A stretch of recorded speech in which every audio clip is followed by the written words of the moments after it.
Right, hello, this is a quick overview of the this vector programming exercises.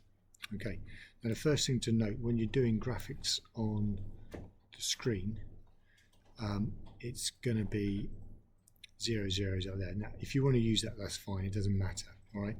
But I'm going to convert it when I do it. Basically, I've done an 800 by 800 panel, and I'll draw my graphics in there. I'll give you the code how to draw on a panel in a minute. So I'll just quickly show you how mine works. Now, so I've got, there's a panel, and that's just from the containers, okay? So if you just go to containers, it's just called a panel, right? I didn't even rename it, okay? So I'll just show you mine works. Now you don't have to, I've overcomplicated mine too much probably. So let's just do some simple additions and so forth. Right, so I'll do the one here. So I'm going to put a 200 by 600. Now, in actual fact, that would be coming from the top left, it would be 200 by 200, but so it will get converted into that. So I'm just going to put 200 by 600 there. By 600. Now you can have multiple text boxes for this if you want to add two. That's fine. I'm using a list here, list view control to add these things, but you don't have to. That's fine.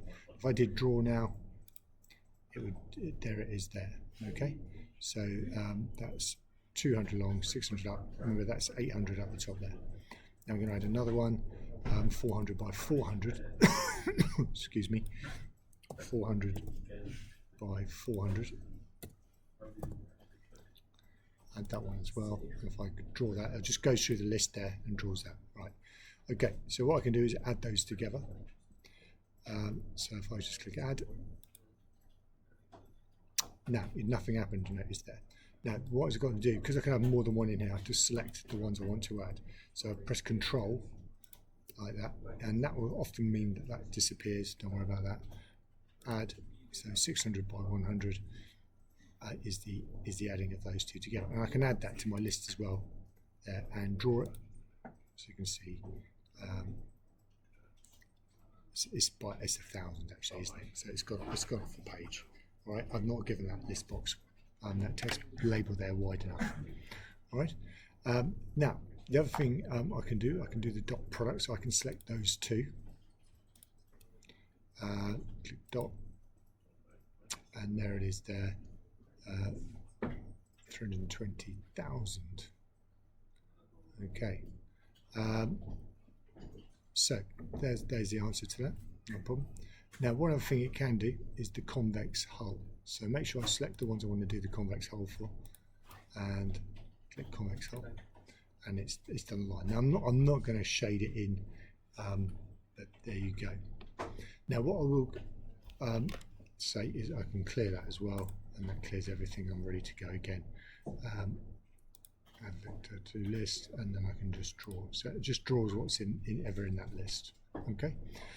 So I've got addition, subtraction, the dot product, and the convex hull, and it can obviously draw them. Now, in terms of what you need to do, you don't need to make it as complex as that. Addition and subtraction, you can just use a couple of labels for the x and the y for each vector, and have bears for each one. Have a go at that. I'll give you the code for that, so I'll add that to your OneNote notebook in a minute. And that one there is basically just the endpoints of your vectors, drawing a line between them. So it's not that hard to do the convex hull. All right. You could draw polygon and then colour that in. I've not done that yet, but I could do. And that's it. Okay. So I'll add some code to help you with that.